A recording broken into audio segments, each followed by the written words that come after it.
Ivoiriens, chers amis des partis politiques de l'opposition, je voudrais d'abord vous dire merci.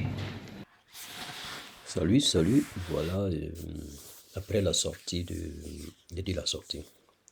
après le retrait du PPACI, du PDCI, suit le FPI. Par son président, il va vous annoncer aussi les causes pourquoi il sortent de cette organisation et ensuite encourager ses militants à converger vers une politique inclusive, comme ils ont toujours une élection inclusive, et toujours encourager, mobiliser ces militants à pouvoir aller dans ce sens d'élection inclusive. Et bon, je vous laisse écouter lui-même s'est dit, parce que l'eau fraîche qui sort du rocher est plus bonne que ce qu'on prend de l'autre côté. C'est juste pour dire. De votre présence, en dépit de la précipitation dans laquelle nous vous avons adressé cette invitation à cette conférence de presse. Mais comme vous avez dû le noter, l'actualité politique est exigeante. Nous étions obligés d'intervenir parce que, effectivement, celle-ci est brûlante. C'est une conférence de presse donc qui est consacrée à la situation qui prévaut à l'heure actuelle à la CEI, la Commission électorale indépendante. Et en termes de discours liminaire, je voudrais dire que le processus électoral devant conduire la Côte d'Ivoire, notre pays, à des élections pacifiques, transparentes, démocratiques et crédibles en octobre 2025 est en crise. Crise de légitimité, crise de crédibilité, crise de confiance.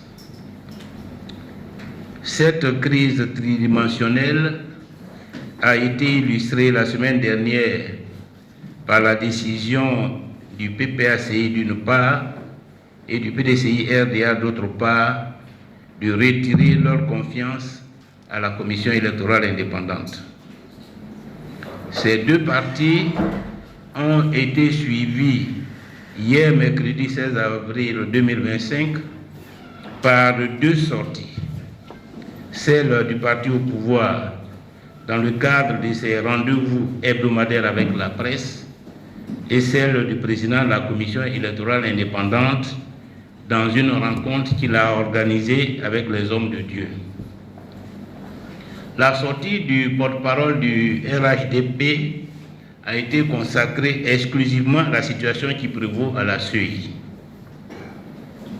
Considérant d'une part que cette situation est une question d'une brûlante actualité qui parasite le débat politique, et d'autre part parce que des adversaires politiques, je le cite, veulent se servir de ce prétexte pour tenter de perturber le processus électoral en cours et, le cas échéant, justifier leur probable refus d'aller à une élection qu'ils savent qu'ils n'ont aucune chance de remporter.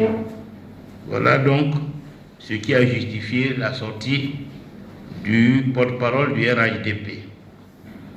Au regard de l'enjeu de la question, le porte-parole du RHDP a mis à la disposition de la presse une abondante documentation sur l'histoire de la CEI. Ce que nous pouvons noter, c'est qu'il affirme que la CEI n'est ni l'œuvre ni l'invention du pouvoir RHDP. Il affirme d'autre part que la CEI a connu plusieurs réformes depuis sa création en lien avec l'évolution de la situation sociopolitique dans le pays. Et à ce niveau, il a fait référence aux réformes de 2014, de 2019 et de 2020. Je voudrais rappeler que la réforme de 2020 est celle qui guide à l'heure actuelle, de 2019 plutôt, est celle qui guide à l'heure actuelle la composition de la CEI. Il a tenu à souligner de deux traits, c'est lui-même qui le dit, que toutes ces réformes ont été opérées de façon consensuelle à l'issue de discussions entre toutes les parties prenantes. Et pour conclure, le porte-parole du RHDP, je le cite encore une fois, rassure que le processus électoral suivra son cours jusqu'à bon port, nonobstant les tentatives désespérées d'opposants déboussolés qui n'ont qu'un seul projet, deux points, faire déraper le calendrier électoral dans le funeste but d'instaurer un régime de transition. Là encore, conclut-il, ils vont lamentablement déchanter. Quant au président de la CEI, il a tenu, comme il a indiqué tout à l'heure, à rencontrer les hommes de Dieu, à appeler au secours les hommes de Dieu, à tenter de séduire les hommes de Dieu pour les rallier à sa cause et les utiliser dans son combat contre les partis politiques de l'opposition. C'est une manœuvre détestable de tenter d'utiliser Dieu contre les adversaires politiques. Mais il sait qu'il peut distraire les hommes, mais il ne peut pas séduire Dieu par la malice. C'est une vaine entreprise. Le mensonge, la diabolisation des autres ne peut prospérer parce que Dieu nous connaît tous et Dieu sait les motivations qui guident l'opposition politique, qu'elles vont dans le sens du bien commun. Parce que si aujourd'hui nous avons des avancées au plan démocratique, c'est principalement grâce à l'opposition politique. Si lui-même il est aujourd'hui à la tête d'une institution comme la Commission électorale indépendante, c'est grâce au combat des hommes politiques. S'il y a une presse pluraliste, si nous pouvons dans une certaine mesure nous exprimer librement, c'est grâce au combat de l'opposition politique. Et ce que nous entreprenons aujourd'hui s'inscrit dans la mission que nous nous sommes donnée, de contribuer à moderniser notre pays, à démocratiser notre pays et à lui donner les moyens d'une bonne gouvernance dans l'intérêt de nos compatriotes. Donc la tentative du président de la CEI de jeter en pâture l'opposition politique ne peut prospérer. Mais tout ce que nous pouvons noter, c'est qu'il s'est engagé dans une voie de combattre l'opposition politique. Et il est allé plus loin dans la volonté de manipulation des hommes politiques, en leur faisant croire que si eux ne sont pas à l'heure actuelle à la Commission électorale indépendante, c'est parce que les hommes politiques de l'opposition l'ont voulu. Et voilà ce qu'il affirme. Qu'avez-vous fait de mal? Parlant du fait que les hommes de Dieu ne sont plus à l'heure actuelle à la Commission électorale. Parce que pour lui, ils ont été exclus injustement alors qu'ils avaient accompli un travail remarquable. Et je voudrais vraiment saluer le travail de notre camarade Bamne Bitra, puisque grâce à lui, j'ai pu accéder donc à ces déclarations du président de la Commission électorale indépendante. Et il conclut en disant, ce qu'on vous a fait, c'est exactement ce qu'on veut me faire aujourd'hui, alors que je suis irréprochable, comme vous le fûtes. Voilà la mission, la raison de cette présence avec les hommes de Dieu. Donc, le président de la Commission électorale indépendante est rentré dans une logique de diabolisation de l'opposition politique. dans une logique de combat contre l'opposition politique. C'est donc dire que nous sommes des adversaires, nous ne sommes plus des partenaires. Ça veut dire qu'il n'est pas là pour servir l'intérêt de tous les partis politiques, mais il s'est mis dans une posture de détruire l'opposition politique, de prolonger le combat du RHDP, de discréditer l'opposition politique dans l'opinion et de faire en sorte que cette opposition-là n'ait aucune chance d'accéder au pouvoir. Face à cette posture, l'opposition politique doit en tirer les conséquences. Et nous, en tant que parti politique désireux de conquérir le pouvoir, nous ne pouvons plus composer avec le président de la CEI et la commission électorale indépendante. Parce qu'il se garde bien d'évoquer les motifs de nos contradictions. Il se garde bien d'expliquer comment se fait-il que 6 millions d'Ivoiriens, de personnes identifiées, l'ont été irrégulièrement. Il va invoquer le passé. Mais le passé est passé. Si la loi, l'article 7 du Code électoral stipule que celui qui doit se faire enrôler sur la liste électorale doit remplir 13 critères, c'est bien pour que cela serve.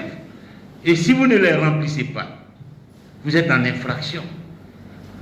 Comment peut-il expliquer les multiples doublons, plus de 200 000 personnes qui sont en doublon sur la liste électorale? Comment peut-il expliquer que des personnes enrôlées sont nées avant leurs géniteurs? Donc ce sont ces incongruités qui sont à la base de nos revendications. Et c'est pour ces incongruités que nous considérons que la CEI actuelle, dirigée par Cuibert, a échoué. Et qu'en conséquence, M. Cuibert et l'ensemble des membres de la commission électorale indépendante doivent en tirer les conséquences et démissionner pour qu'une nouvelle commission électorale indépendante soit mise en place. Voilà la position actuelle. Et nous allons nous donner tous les moyens démocratiques pour qu'une nouvelle commission électorale soit mise en place. Parce que celle-là a perdu totalement notre confiance. Celle-là s'est engagée dans une bataille contre l'opposition politique. Or, nous, partis politiques, nous sommes une institution permanente. Les présidents de commission passent, mais les partis restent. M. Cuibert n'est pas le premier président de la commission électorale indépendante. Avant lui, il y a eu d'autres. Certains nous ont quittés. Le doyen Camille Odier, notre frère Honoré Dié, qui lui est encore avec nous, le président Youssouf Bakayoko, avant que lui, il n'arrive à la tête de cette commission électorale indépendante. C'est donc dire que si la République, si l'État de Côte d'Ivoire a à choisir entre un président de commission électorale indépendante et un parti politique, je ne vois pas comment on va faire le choix au profit du président du parti politique, du président de la commission. Nous sommes là, c'est lui qui passe. Il a montré qu'il n'est plus au service de cette cause, il a montré qu'il ne peut plus assumer cette fonction dans l'intérêt de tout le monde, il doit dégager. Et avec lui, l'ensemble des membres de son équipe, parce que cette équipe a fait la preuve de son incompétence. Cette équipe a fait la preuve qu'elle ne peut pas organiser des élections transparentes et crédibles. Au Front populaire ivoirien demande leur démission pure et simple et va se donner les moyens pour obtenir cette démission. Je vous remercie. Voilà, M. Afing-Descent vient de parler, mais Afing-Descent demande à ce que la commission électorale soit remplacée. C'est ce qu'il lui demande. Et que c'est pas à la suite du rappel de son représentant, et il demande à ce que cette commission soit remplacée aussi par une vraie commission indépendante. Parce que, à dire vrai, Cubier, on accuse toujours Cubier parce que Cubier s'entête et justifie les erreurs injustifiables. C'est ça le problème. C'est pourquoi on dit, on l'accuse parce que il commet des erreurs dans des erreurs. Tiens, tu fais une erreur, on te dit c'est une erreur et tu persistes dans l'erreur. Alors qu'est-ce qu'on fait? On va t'accuser maintenant parce que l'erreur est humaine. Tout le monde peut commettre des erreurs. Mais du moment où tu commets une erreur et que tu n'arrives pas à reconnaître cette erreur, que tu persistes dans ton erreur, je crois bien que ton interlocuteur va te dire que tu es la cause de toute malversation et tu es la cause même du dysfonctionnement de cet appareil-là. Parce que tu ne donnes pas l'occasion, tu ne donnes pas la possibilité de réparer l'erreur commise. C'est ça le problème de Cubier.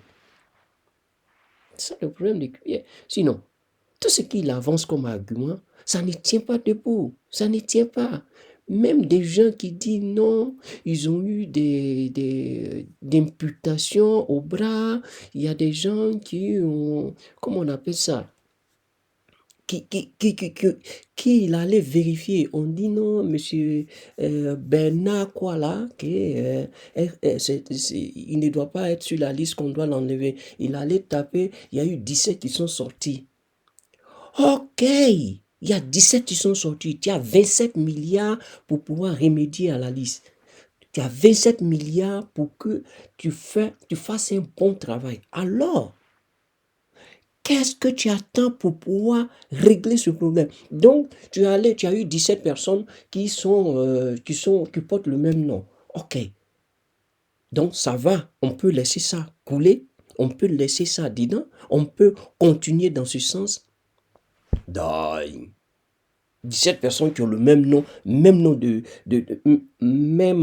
date de naissance, même lieu de naissance, même mère, même père. Écoutez, tu nous prends pour des enfants? Non. Quand on arrive sur le problème de Cubier nous fait fâcher parce qu'il nous prend pour des imbéciles. Il nous fait fâcher parce qu'il défend l'indéfendable. Et ça, c'est pas bon. C'est pas bon. Au risque de dire toujours les mêmes choses, je vous laisse la vidéo. Déjà, je vous ai laissé voir la vidéo. Donc, à une prochaine vidéo, je vous l'ai dit. Vraiment.